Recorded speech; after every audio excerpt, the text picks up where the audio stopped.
Hey guys, today we're in the book of 2 Samuel chapter 10. Now David hasn't stopped being nice, right? Yesterday he was nice to the son of Jonathan, and he continues to be nice by sending some mourners and comforters to the son of the Amorites. The king of the Amorites dies, and so David, being nice, sends people to bring support to the children of the king who had just died. But there was people in the throne room, advisors that said, hey, David's doing this to get ahead, to spy, so you should kill everybody. Well, they don't kill everybody. They actually do something that's worse. They cut half of their beards off and they cut their clothes. So these guys are going back with a bunch of midriffs and some pants around the ankles, right? And so during this time, a man would rather be dead than to not have a beard. And so it was looked as very disgraceful.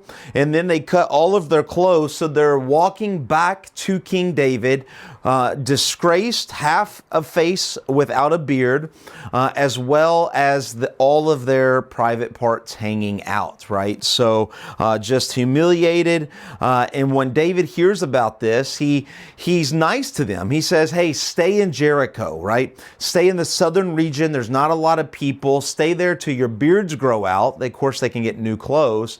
And when your beards grow out and you're not disgraced, you're not humiliated, then you can come home, and then we will deal with the Amorites. And that's exactly what happens. Trying to be nice, but the Amorites would not take it.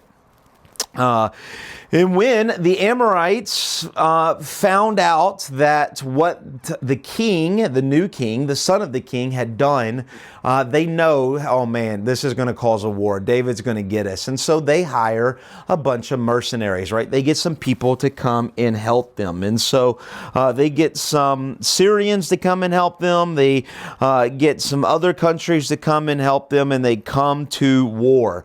And David hears of this, so he sends Joab, which is kind of his general, along with all the mighty men of Israel, and says, we're going to war.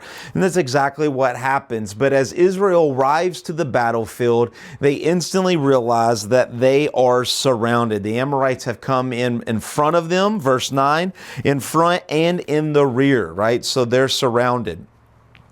So instead of retreating, because Joab is not going to retreat, these people have humiliated Israel. They are not lovers of God, so they deserve to die. And so Joab is not going to retreat. So all of a sudden, a good general, he gets a strategy, and he says, okay, here's what I want you to do. I want some of you to look this way. I want some of you to go this way. And I want some of you to go that way. But before they separate, he tells them to what? To be strong and be of good courage, right? To be strong and to be courageous is always a choice. It's always a choice. It's not how much you lift or how great of a warrior you are. As a person of God, to be strong and to be courageous is a choice.